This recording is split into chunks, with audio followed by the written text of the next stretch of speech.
This is Rob Pauw, and today in Tacx Turbo Talks we're talking to Anna van der Breggen of Boels Dolmans Cycling Team about the World Championships in Yorkshire.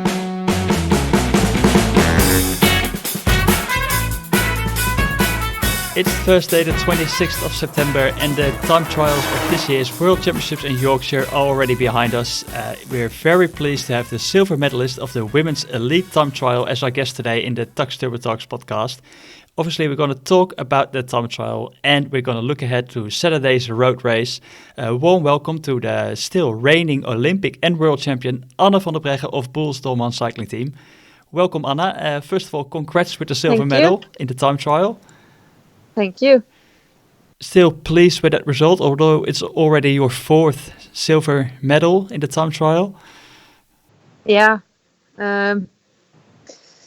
It's a bit double, huh? Because of course, I'm happy with my time trial. Yeah, it was a good time trial. I think one of the best of my year. But the biggest reward on a time trial is to win the World Champion jersey, and I wasn't quite close to the jersey. So it's another silver one. But I'm happy that one. Would you swap 4 silver medals for 1 gold in the time trial? Ooh, tricky question. Maybe I would. Okay. I think it's something. Yeah, it's something special to win the jersey and to call yourself world champion for 1 year.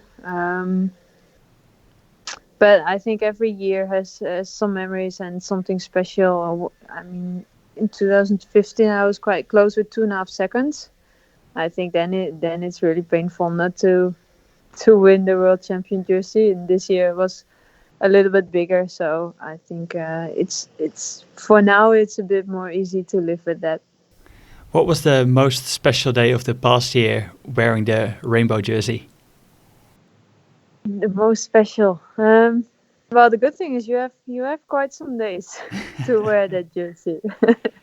It's special to win in the jersey, so my first victory in it is special. But maybe the most special day was wearing it for the first time when the clothings were just arrived. To put on that jersey and to go out for training is something. Then you realize, okay, I can wear this jersey for a whole year, and that's a long time. Well, in the end it went really fast, but when you wear it for the first time you still think it's a long time.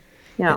And do you notice, like in the past year, when you're out training and you're riding in that jersey, that more people like look around when they pass you and think like, hey, that's the world champion? Yeah, sometimes. And of course in the area there are some more cyclists who know me, and if you are in a cycling event or in a place with more cyclists, there is some attention for the jersey. Sometimes people don't know the meaning of the jersey, so it's different every ride. Yeah, sometimes people are really pleased to see you and they ask questions, and sometimes just train in silence and people are not responding. So yeah. And obviously the big goal probably is to ride another year in that rainbow jersey and to win the race on Saturday. What's going to be your tactic to get another year in that rainbow jersey? Well, of course, it's not only my tactics, but it's more like the team tactics, which you should think before the race and make a plan in which you can say, okay, now we have the biggest chance to win this race. But it's quite an interesting race, I think, because it has a lot of altitude meters, not so much less than last year. So, then you can see it's going to be a tough race. And I think that's a good thing also for the Dutch national team, because we have quite some girls now who like to race aggressive and like to race hard instead of gambling on a sprint or whatever. So I think it also depends on other countries how they respond. It depends on how the weather will be, and things like that. So obviously the Dutch squad, probably the massive favorites, loads of good riders. Did you guys sit down already together and decide on the tactics? Yeah, we did. And we trained already for a couple of times together. We talked about team tactics. Yeah, and And you're of probably not course going to it's also spoil them to us. interesting. No, I'm not. I think I cannot. They would not be happy if I do. But yeah, it's also interesting now to see other races, to see how hard the course is, and those final things we can also take with us tomorrow in the final preparations, and then we make a final plan to how to approach the race. So you've probably ridden the local lab now a couple of times. When was the first time that you did a recon of it?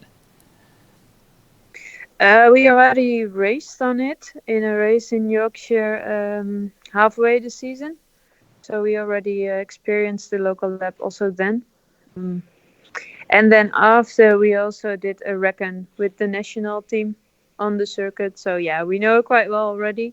Some of the girls, well, Amy and Lucinda, they already did the team rally on the local circuit. And we did a small part already on the time trial circuit, which is also the road race circuit. So yeah, by now we know it quite well.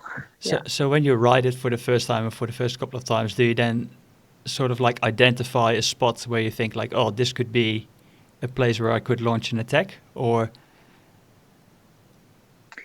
yeah, can be, but I think you always need to be you need to see how the race develops, because if you point out one point, okay, I'm gonna attack there, and and everything happens already before that point, then you're a bit too late. But there are in fact many places of where you can say, okay, the race is probably going to be hard at this point. Of course, the climb after 40k will be hard for sure, because it's a hard climb.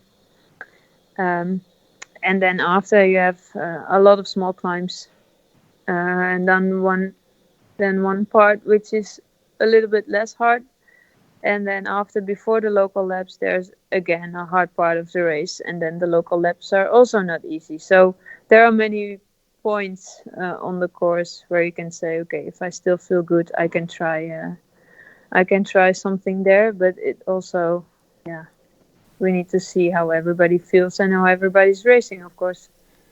And probably also weather dependent. With the forecast, might be some rain, might be wind, etc. Is there something that you hope for, like dry roads or wet roads, or a hard race, or? Yeah, I think wet roads are making the race a bit harder, so it would be not a bad thing for sure. I mean, yeah, you get wet, but everybody gets wet. But the course will be hard for sure. Also, if it's dry weather, it's 150k with a lot of altitude meters. And the roads in Yorkshire are difficult because they are not straight and flat, but something can happen all the time. So that makes that everybody wants to be in front of the bunch, and that you need to be in position the whole race, paying attention. So I think that hard race, that won't be a problem, because it will be for sure. And what is it, something in the race? Is there something that you look out for, and you look at other contenders to see if they're actually in a good shape, if they're having a good day or if they're having a bad day? Do you pick up signals for that, or? No, I think you just, once you start, you ride your own race, you focus on your teammates, and you focus on the team tactics. And you will notice when somebody is strong. I mean, in the end, we will find out who is having a good day, and who still can go fast. So I think it's already enough to focus on the race, and to focus on yourself and riding well. One more thing about the course, maybe like that final 500 meters obviously starts with a bit of a last little sort of like steep climb. Is it a little bit maybe comparable to the finish in Pau in La Course, or is it just a little less steep and it's not enough to make a difference there? Or Well, I think that's exactly that is the difficult thing to say in forehand, because if the race is that hard, and if it's if it's attacks the whole way, then a small climb also can be decisive. If somebody attacks on a small climb and has a gap, then you need to have the legs to close it. So it can happen everywhere, and that's maybe the difficult thing, that you need to pay attention the whole day, and that makes it, of course, also interesting racing. Also to watch this race, to be there in front when you need to be. and obviously last year I think there was a sort of a story that there were like knitted cycling gloves by your mother-in-law. I think it was sort of like a motivation for you in the living room in the rainbow colors that you wanted to be a world champion. Are they replaced by something else that's like an extra motivation now for you to get that rainbow jersey? No, not really, no.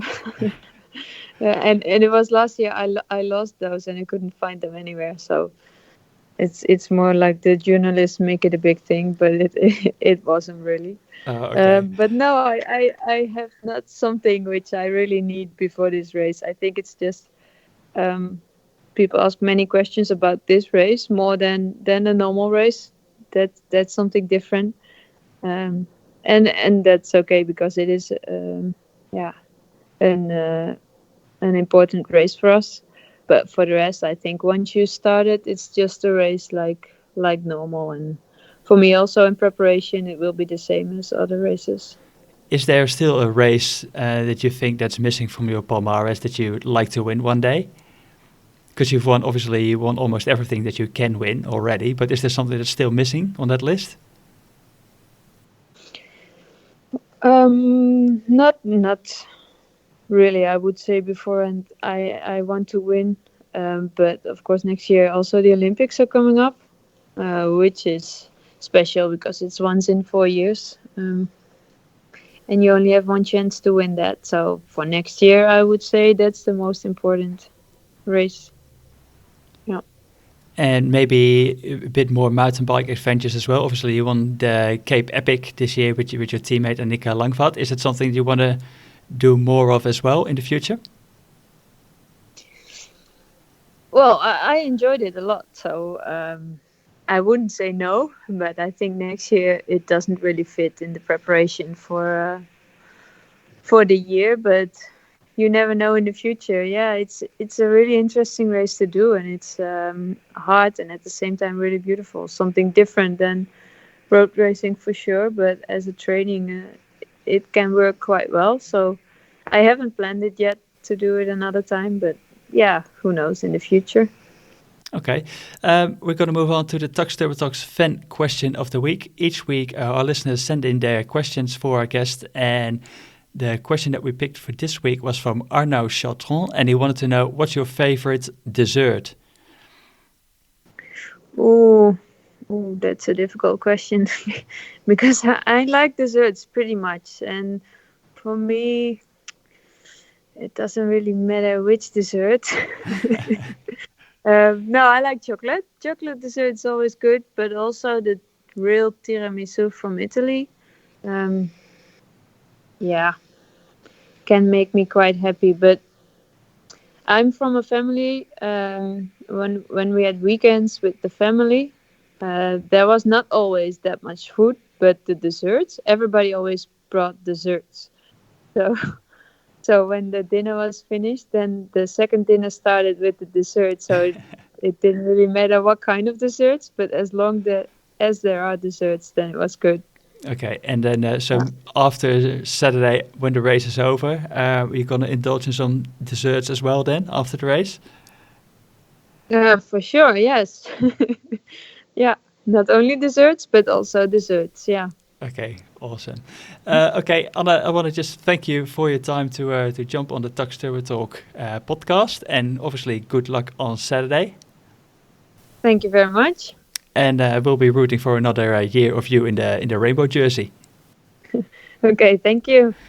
All right, everyone. Thanks for listening. Don't forget to subscribe, rate, and review the Tacx Turbo Talks podcast. It really helps us going a long way for everyone else to find the podcast as well. This was Rob Bouw with Anne van der Breggen of Boels Dolmans Cycling Team. Stay tuned for a new Tacx Turbo Talks next week.